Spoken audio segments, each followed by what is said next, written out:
पदार्थ हैं जगमाही, कर्महीन नर पावत नहीं। सभी प्रकार के पदार्थ इस भवाटवी में है, इस संसार सागर में है, पर जो कर्म से हीन है, अपने धर्म से विहीन है, वो उसकी प्राप्ति नहीं कर सकता है। जब तक हम अपने कर्म के प्रति, अपने धर्म के प्रति निष्ठावान नहीं होंगे, कर्तव्यवान नहीं होंगे, तब तक हमें भगवत प्राप्ति नहीं हो सकती है। प्रातःकालीन सत्र में सुंदर अनेक स्कूलों के बच्चे यहाँ पर पहुंचकर हनुमान चालीसा का दिव्य पाठ करते हैं। 21,000 का समिति ने संकल्प लिया था, उससे कहीं ज्यादा यहाँ पर हनुमान चालीसा का दिव्य पाठ इस पवित्र परिसर, पवित्र प्रांगण पर हुआ। और उसमें सबसे बड़ी अगर कोई सहभागिता निभाए वो हमारे नन्हे मुन्ने बच्चे हैं।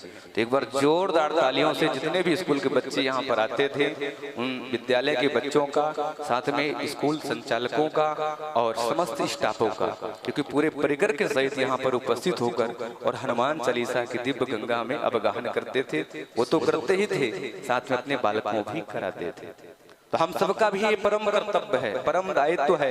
हम कितने भी बड़े पद पर चले जाएं, कितने बड़े पद पर भी प्रतिष्ठित हो जाएं, पर जो हमारा मूल है, मूल क्या है? सनातन धर्म, उससे हम कभी वंचित ना रहें। वो धर्म हमें, अगर हम धर्म को मानेंगे तो धर्म हमारी रक्षा करेगा। धर्मो रक्षति रक्षितः। इसलिए हम सबका परम दायित्व, परम कर्तव्य है कि राम क्या है, गीता क्या है, भागवत क्या है, रामायण क्या है, इसका सम्यक ज्ञान आप सब अपने बालकों को घर पर ही कराएं। महाराज जी कहते हैं कि बालकों को संस्कार बचपन में ही जो संस्कार हम प्रदान कर देंगे, वही संस्कार जीवन पर्यंत बालकों के ऊपर रहेंगे। पूज्य गुरुदेव कहते हैं कि हमारे देश में सबसे बड़ा अभिशाप है, 4 आश्रमों की हम अभी तक बात करते थे, पर एक नया आश्रम आप सबके सुनने में आया होगा, वृद्धा आश्रम।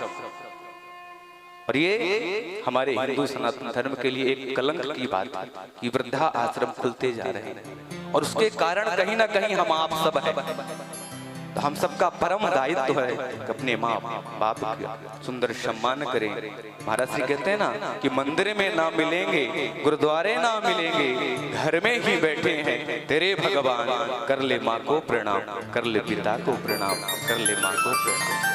पर हम आप सब यहाँ वहाँ भटकते रहते हैं, माँ बाप दर दर की ठोकर खाते रहते हैं, पर बालक ध्यान नहीं देते। एक माँ 4-4 बच्चों को पाल लेती है, पर वही 4 बच्चे एक माँ को नहीं पाल सकते। सोचते हैं कि माँ बड़े बेटे से ज्यादा प्रेम करती है, वो बड़ा भैया रखे, बड़े भैया के पास आमदनी ज्यादा है, बड़े भैया के पास माँ रहे। ऐसा मन में भाव होता है। अरे जिसको माँ की सेवा करने का सौभाग्य मिले, उसको तो सहर्ष स्वीकार कर लेना चाहिए कि भैया आप लोग मत करो, मैं करूंगा, क्योंकि बड़े भाग्य से इस सेवा करने का हमें अवसर मिल रहा है। चाहे 4 बेटे हों, चाहे 5 बेटे हों, चाहे 1 बेटे हों, सबका दायित्व है। अगर हम माँ बाप की सेवा करेंगे, अगर सोचिए, विचार कीजिए कि आज हम अपने माँ बाप को ले जाकर वृद्धा आश्रम में छोड़ आएंगे, तो हमारे बच्चे तो देख रहे हैं ना, कल को हमको भी बूढ़ा होना है, और जब हम बूढ़े होंगे तो हमको भी ले जाकर वृद्धा आश्रम में छोड़ के आएंगे, क्योंकि हमने ये संस्कार दे दिया है। तो आप सबका परम दायित्व है, परम कर्तव्य है कि आप सब अपने माँ बाप की सुंदर सेवा करें। अगर माँ बाप प्रसन्न हैं तो संसार में आपको कहीं भटकने की आवश्यकता नहीं है। हम खूब देवालय जाते हैं, खूब मंदिर जाते हैं, खूब भगवान को मनाते हैं, पर हमारे घर पर अगर माँ बाप दुखी हैं, रोते रहते हैं, तो फिर कोई पूजा पाठ करने का हमारा महत्व नहीं है, कोई अर्थ नहीं है।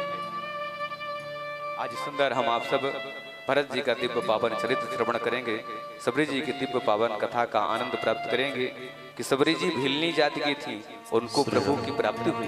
तो ऐसा नहीं है कि ब्राह्मणों को ही, क्षत्रियों को ही प्रभु मिलेंगे, हर वर्ग को प्रभु मिल सकते हैं, पर सच्चे मन से अगर हम प्रभु को रिझामें, प्रभु को याद करें।